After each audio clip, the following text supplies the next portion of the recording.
mais um quadro Saúde em Evidência do programa Eu Tu Elas. Eu quero imensamente agradecer a doutora Rayana Campos, que está aqui para falar um pouquinho para a gente de um assunto que tem afligido muitas mulheres, que é a infertilidade.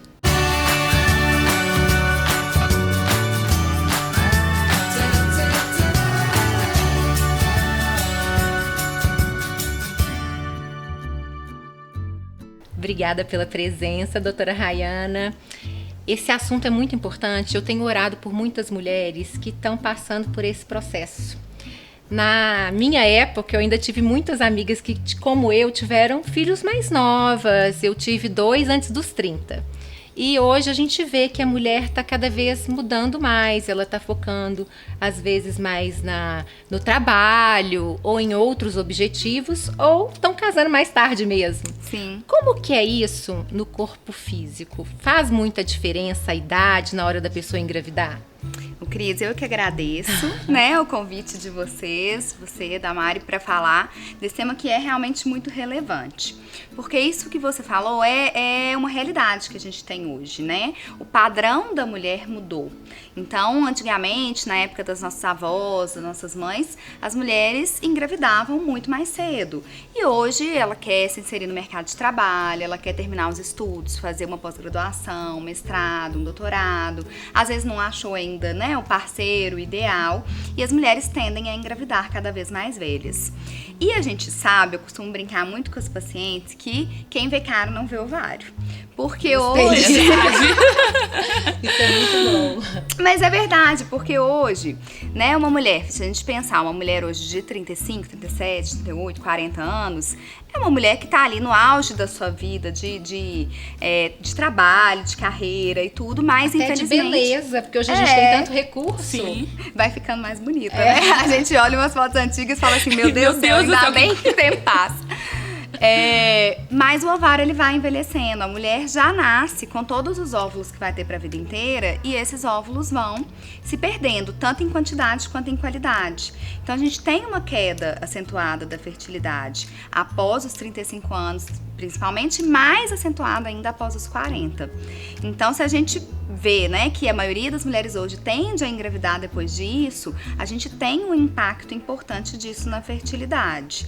E aí a gente começa a criar estratégias para tentar sair disso. Uma delas, por exemplo, é tentar congelar os óvulos mais cedo para tentar preservar a fertilidade. Mas a gente tem esse impacto da idade, sim. A Mari, nos bastidores, fez uma pergunta super interessante, né, Foi. Mari? Fala aí, Mari. Existe um ponto de corte, assim, na idade pra gente considerar a gestante como idosa? Existe. Eu fiquei chocada, gente. E é triste, porque é 35 anos. Então, a gente considera uma gestante idosa a partir dos 35. Por que tem esse corte? Porque a gente sabe, né?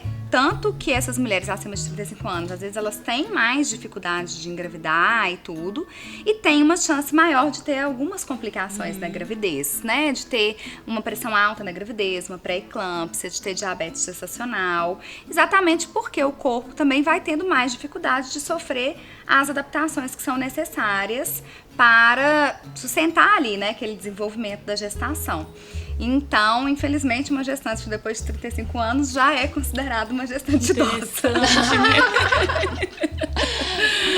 E eu queria, assim, saber um pouco mais em relação a isso. Então, uma pessoa que ainda não casou, não está pensando em engravidar, ela deve ter um marco, assim, antes dos 35 eu vou congelar meu óvulo, por exemplo? O ideal é congelar antes dos 35. É claro, eu sempre falo com as pacientes assim, ai doutora, eu tenho 37, não congelei, o que eu vou fazer? Congela, né? É claro que assim, o que a gente fala muito é quanto antes melhor, mas que o ideal seria que fosse antes dos 35. Mas esse assunto é um assunto que está entrando em evidência agora, né? Assim, é uma coisa relativamente nova, tá? Se difundindo mais agora. Então, eu tenho muita paciente que chega no consultório, às vezes, com 37, 38, fala, ainda dá tempo de congelar? Ou paciente que, às vezes, terminou um relacionamento, às vezes, né, terminou um casamento e quer congelar para guardar ali aqueles óvulos, porque não sabe como que vai ser daqui pra frente. Então, assim, eu sempre falo isso, o ideal é tentar se planejar para congelar antes dos 35. Se não for possível, congelar o quanto antes. Eu tenho uma dúvida, Rayana. por exemplo, o paciente resolveu congelar.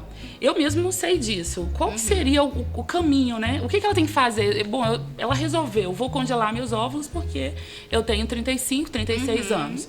Qual o caminho onde ela vai congelar? Aqui em Belo Horizonte existe algum lugar para isso? Quem ela procura?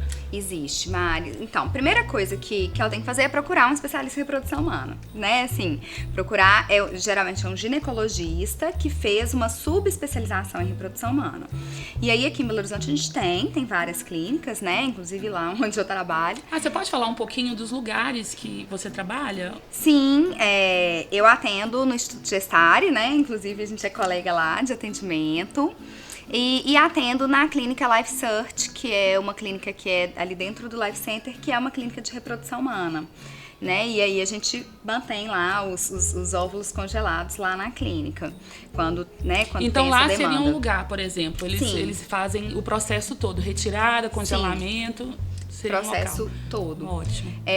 Então, assim, a partir do momento, olha, resolvi que eu não vou engravidar por agora, que eu quero congelar os óvulos, procura um ginecologista, um especialista em reprodução humana, para poder te orientar, porque existem alguns exames que a gente precisa pedir, inclusive para a gente ter uma avaliação da reserva ovariana, porque por mais que a gente coloque ali esse ponto de corte da idade, existem outros fatores que podem alterar a reserva. Né? Então, às vezes, mesmo pacientes jovens já tem uma reserva um pouco mais baixa e às vezes a gente precisa ali correr com esse processo e tudo.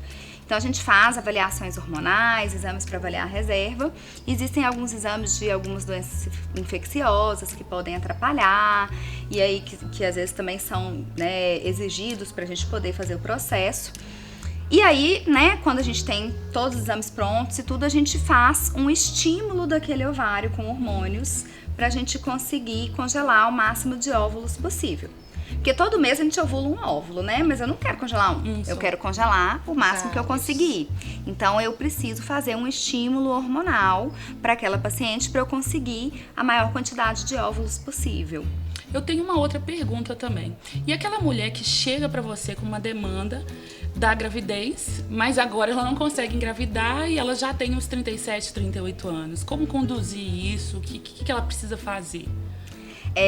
Ela quer engravidar, mas ela não quer agora. Não, ela quer engravidar e ela não está conseguindo. Sim, sim. E aí ela estava tentando, não conseguiu, resolveu te procurar. Entendi. Né? Às vezes não vai ser um congelamento, né? Ela quer engravidar naquele momento.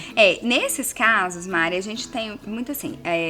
A primeira dúvida que é muito comum da paciente é porque muitas pacientes acham, muitas mulheres acham, que elas vão decidir engravidar, vai parar o anticoncepcional e vai engravidar amanhã. Eu era desse tipo.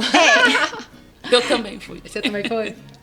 Mas assim, a gente sabe que nem sempre é bem assim, sabe? A taxa de sucesso de gravidez em um ciclo menstrual é de cerca de 18%.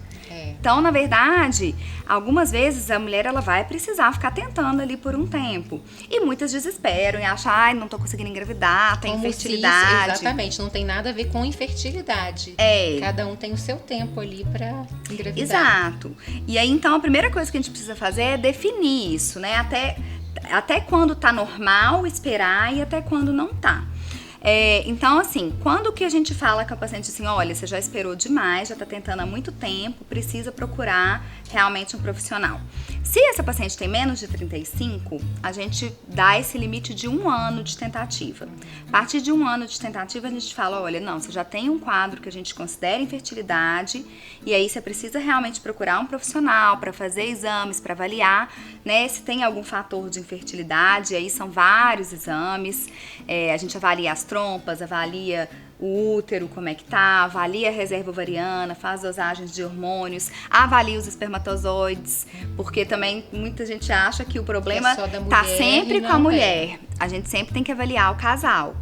Agora, se é uma paciente acima de 35, como a gente já tá falando aqui, né, que a fertilidade vai caindo, aí a gente não fica esperando 1 ano, aí a gente espera 6 meses. Então, essa paciente que você me falou, que tem lá 37, 38 anos, se ela já tá tentando há mais de 6 meses, a gente já faz a pesquisa completa, né? E já considera ela, então, uma mulher infértil. Com infertilidade. A partir de 6 meses. Eu tava te perguntando ali nos bastidores a respeito da saúde, o que pode levar você a ser infértil ou o que você pode fazer para prevenir. A gente estava até dando uns exemplos. Sim. O que é? Conta pra gente. Bom, a gente tem alguns fatores que a gente não consegue modificar, É. né? O que a gente tá falando aqui exaustivamente, que é a Exato. idade. A gente tem fator genético, obviamente, que aí a gente também não consegue modificar. Mas a gente tem alguns fatores que podem alterar também a reserva e o funcionamento do ovário. Por exemplo, tabagismo. A gente sabe que o cigarro afeta, que o cigarro reduz a reserva ovariana. Então, o paciente que tá aí querendo engravidar, o ideal é parar de fumar. Que vai ter impacto na gravidez também, né, Mari? Com certeza. Pacientes que são, né, que têm Sedentárias. que são obesas, elas podem ter alteração de ovulação e isso alterar na chance de gravidez, por exemplo. Então, uma vida saudável, fazer atividade física, alimentar de forma adequada, isso ajuda. A gente não tem, e isso é uma coisa que as pacientes ficam frustradas, mas não existe uma coisa resposta. que eu faça. Não tem uma coisa que eu faça assim, olha, se você fizer isso, com certeza você não vai ter infertilidade. Porque não Deus tem. é muito perfeito, né? Ele fez tudo ali, o organismo da gente se encaixa em... Outra coisa que as pacientes me perguntam muito é assim, doutora, mas se eu for no seu consultório, você consegue fazer um exame pra saber se eu vou ser fértil ou não? Não consigo. Entendi. A gente só vai saber efetivamente essa questão da processo. fertilidade quando a paciente estiver tentando engravidar. O que eu consigo prever, obviamente, é assim, olha, se eu fiz um ultrassom lá e vi que tem um mioma no útero, que tem uma alteração uterina que eu sei que vai prejudicar, aí eu trato aquela alteração. Algumas doenças, né, que são sabidamente podem ser causa de infertilidade, ovário policístico, endometriose, aí a gente consegue tratar. Mas não existe um exame que você vai chegar lá no consultório que eu vou falar assim, Cris, se você fizer esse exame eu vou ter certeza se você vai ter infertilidade ou não. Infelizmente não tem. Aí a gente tem que ir individualizando e acompanhando cada caso.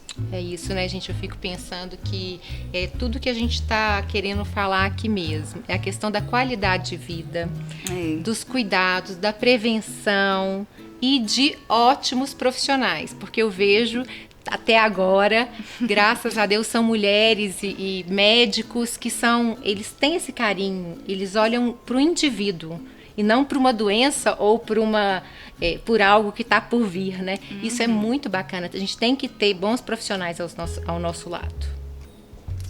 Então é isso, Rayana. Nós queríamos agradecer. Foi muito bom ter você por aqui. Eu que agradeço. E eu espero que essa mensagem possa alcançar muitas pessoas. É um tema bem bacana certeza, e muito. que gera muita dúvida. Eu acho que você conseguiu, assim, pelo menos pra mim, Claro. esclarecer bastante coisa aqui nesse bate-papo, né? Obrigada, Foi bem legal. viu, Rai? Eu que Muito agradeço, obrigada, gente. Que você continue fazendo esse trabalho lindo que você faz e vendo muitos vidinhas, né? Imagino tanto de vidinha que ela já viu. Pois que é. delícia. Desde quando ainda era óvulo, né? Tem paciente, verdade. tem nenenzinho que vai lá no consultório depois que nasce, que fala assim, conhecia desde quando era óvulo, desde quando era nem desde a embrião. barriga, né, gente? Mas eu quero agradecer a vocês que estão aí nos assistindo, a 8 Filmes, a Ágora por esse look lindo e a Dexol que nos emprestou esse espaço aqui tão gostoso. Eu quero agradecer a KF também, que está com parceria com a gente também. Agradecemos também a Dexol e a Ju Barcelos com a SM Joias. E eu quero agradecer a Gestare e o Life... A Life Search. Isso, que nos emprestou um pouquinho da Rayana para poder falar com a gente, tá? Obrigada, gente. Um beijão para vocês. Obrigada.